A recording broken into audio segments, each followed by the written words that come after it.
Hi, thank you everyone for coming today, and a special thanks to Ross Martin and MTV for hosting us.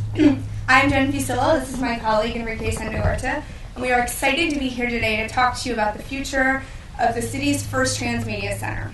Now, what is Transmedia, you might be wondering? Let's take a look.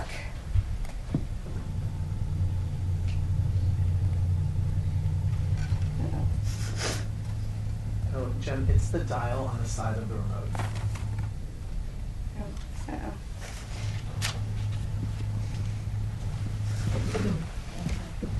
Okay. Transmedia storytelling. I know. Ton of sound.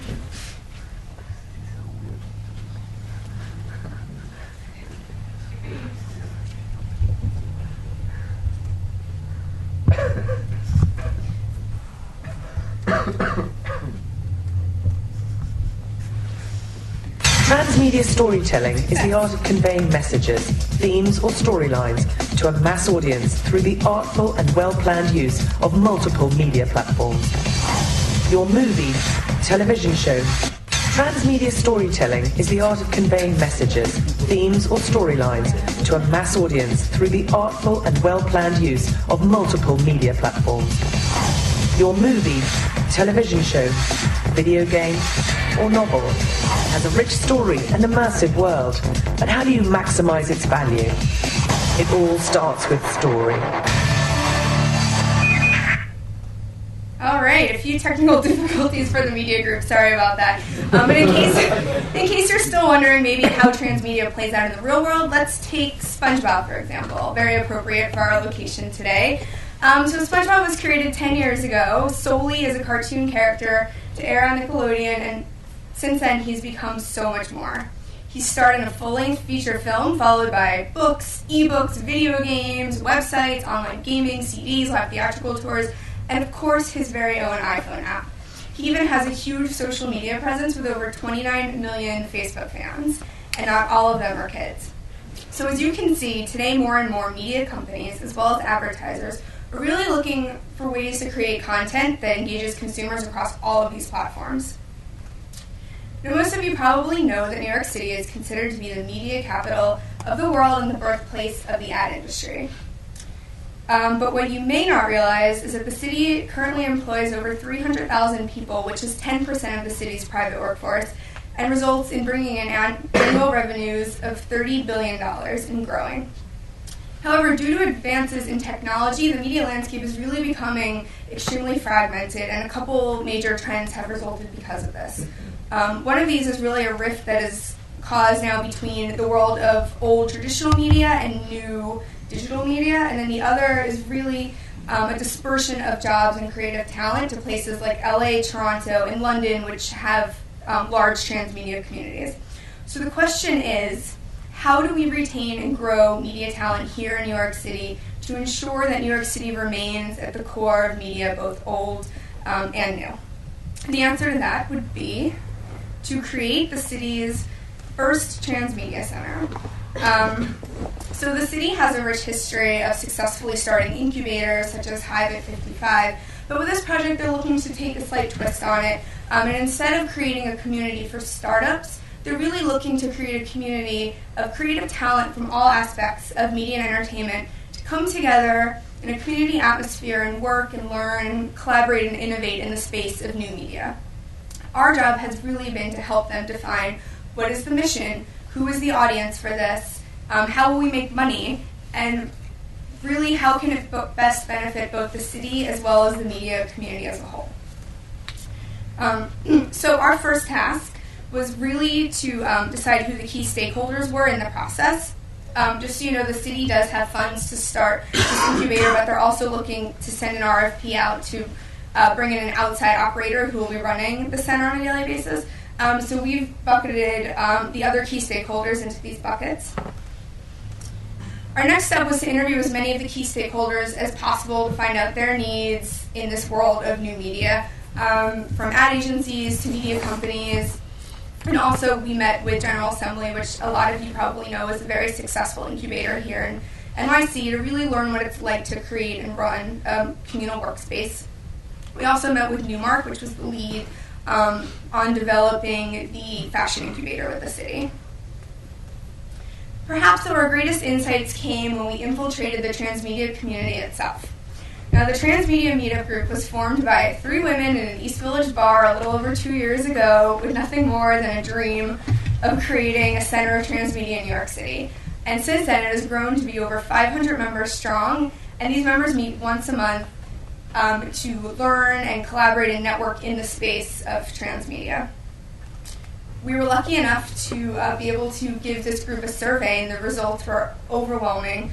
This quote really sums it up. Almost 100% of the respondents said that they were truly excited about this idea, thought it was a great idea, and wanted to be involved in one way or another. So we've really used these results to help inform our recommendations for the city.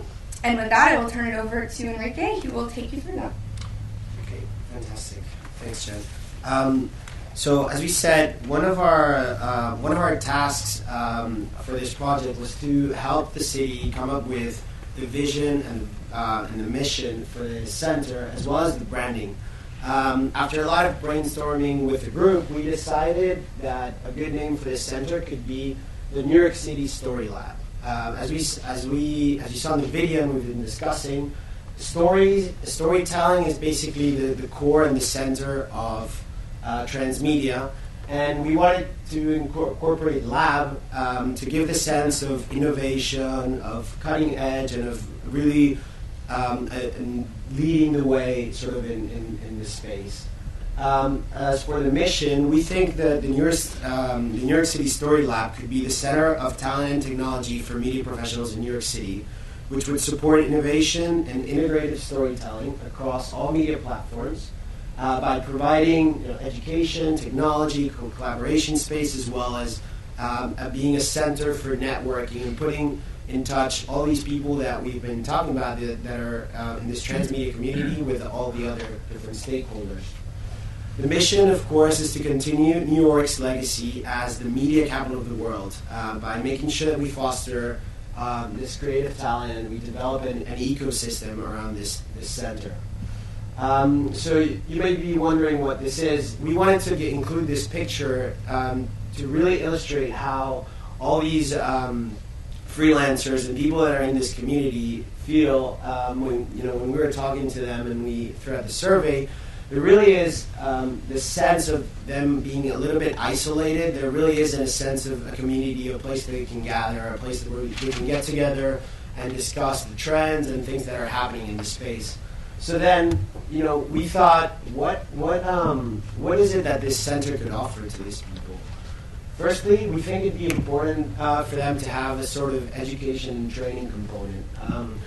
We think that this center could offer these people classes on very specialized things and like designing and editing, like mobile and web development, as well as helping them with their presentation and business skills as they pitch their projects to potential investors, for example.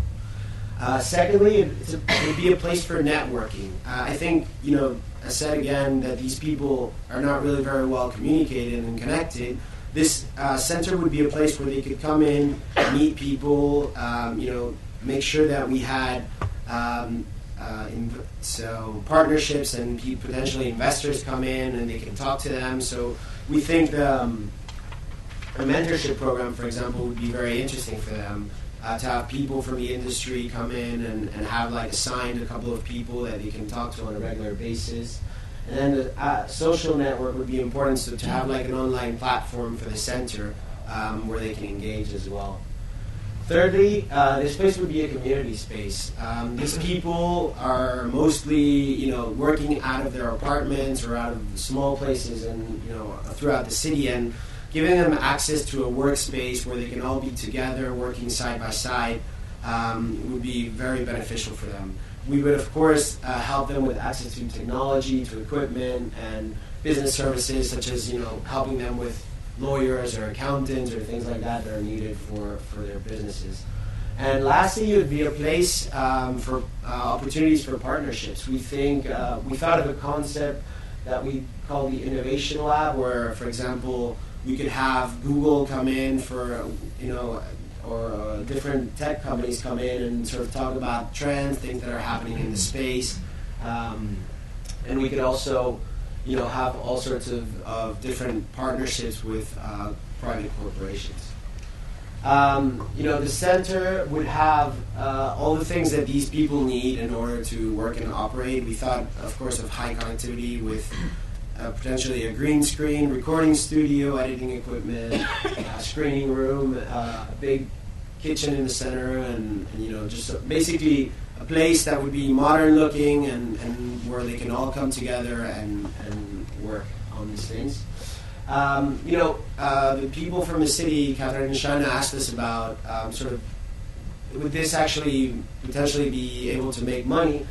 We've built a whole mod around it, and we're not going to bore you with all the details, but the conclusion is that, we think this place could actually make a profit and operate by itself because the city, as Jen said, the city has some resources to operate it and build it for the first years, but with a combination of the rent that the people would pay through the membership of being part of the center, and the education component, which, as you know, in some of these incubators is very important. So the members could come in and we would have classes every day, and members could get a discount on them. Non-members could come in and pay the full price.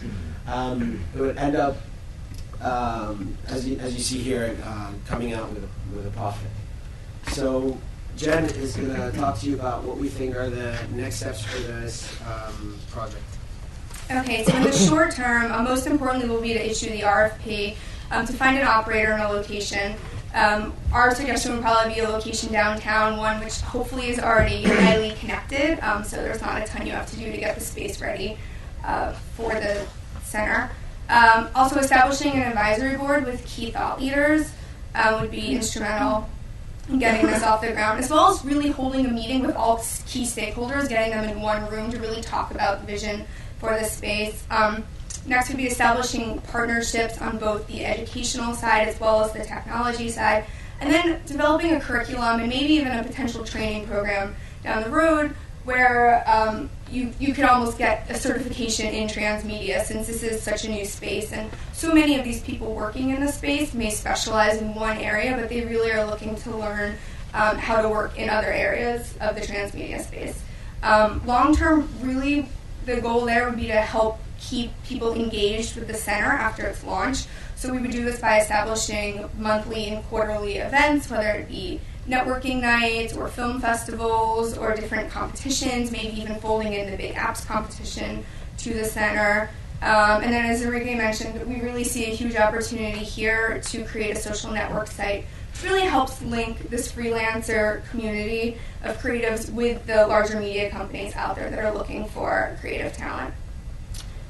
We've really enjoyed working on this presentation. Here's special thanks to Catherine Oliver and Trina Horowitz from the Mayor's Office, of course Cliff Robin and John, Sid, our official mentor, and Ross Martin, our unofficial mentor. And we'll open it up to questions.